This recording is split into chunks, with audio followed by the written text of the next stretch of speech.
não falou em línguas, não foi batizado com o Espírito Santo. Então a evidência maior é falar em línguas estranhas. Eu vejo como a única. Por que falar em línguas é uma evidência? Porque é bíblica. Vamos ver isso? Vamos sim. Atos capítulo 2, versículo de número 4. E todos foram cheios do Espírito Santo e começaram a falar em outras línguas conforme o Espírito Santo lhes concedia que falasse.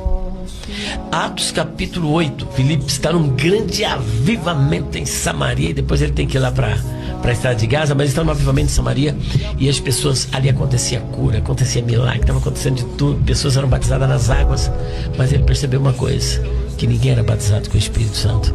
Então o que ele faz? Ele, como diácono, e então o que ele convoca? Os apóstolos. Quando ficam sabendo o que acontece em Samaria, vem João, vem Pedro, os apóstolos, para orar para as pessoas que ali estavam, para que recebessem o Espírito Santo.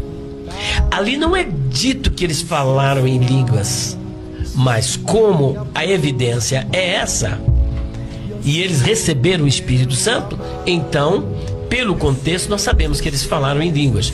Você vai, por exemplo, para Atos capítulo 10, versículo 44 até o 48, na casa de Cornélio, Pedro estava ainda falando para aquele grupo, aquele colégio da casa de Cornélio, que era a casa de Cornélio. Quando se diz casa, não era apenas a sua família, mas era todos aqueles que estavam sob o seu comando. Ele era um centurião, havia uma centúria, havia funcionários, havia escravos, havia servos, havia sua família, e eles receberam a fé. Antes mesmo de qualquer outra coisa, eles já recebem o batismo com o Espírito Santo. E depois Pedro tem que se explicar perante o colégio apostólico porque a salvação era algo que estava preso apenas a uma experiência dos judeus, que a igreja do primeiro século é uma igreja judia, judaica, era formada apenas por judeu, e depois o Senhor foi alcançando os gentios, inclusive Cornélio, se eu não me engano, acho que é o primeiro gentio a ser alcançado. Ali eles falaram em línguas. Quando você vai para Atos capítulo 19, versículos 1 a 6, Paulo encontra alguns discípulos e falou: vocês já receberam o Espírito Santo quando creram?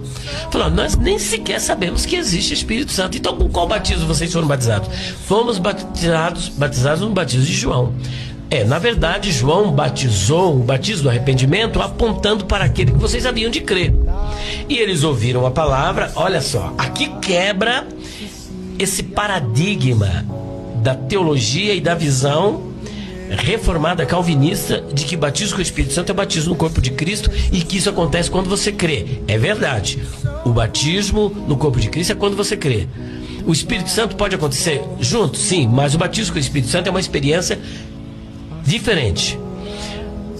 Paulo prega, eles recebem Cristo como Senhor e Salvador, são batizados nas águas, e depois do batismo nas águas, a Bíblia diz claramente: Paulo impôs as mãos sobre eles para que recebessem o Espírito Santo.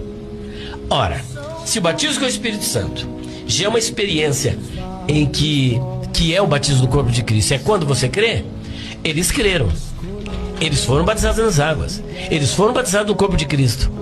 Qual necessidade de Paulo posteriormente impor as mãos sobre eles para que eles recebessem o Espírito Santo, uma vez que eles já tinham, de acordo com essa teoria? Qual a necessidade? Não teria nenhuma. Se essa experiência da teologia reformada calvinista está correta, então não tinha necessidade de Paulo impor as mãos. Não haveria. Mas depois de tudo, toda essa experiência que eles passaram no corpo de Cristo, selo do Espírito Santo, terem nascido de novo, confirmados pelo batismo das águas, que a imersão é a morte para o mundo e a emersão é a nova vida para Deus, precisou ainda Paulo impor as mãos sobre eles para que eles recebessem o Espírito Santo. E quando receberam, começaram a falar em línguas. Então aí é o batismo com o Espírito Santo. Quando falaram em línguas.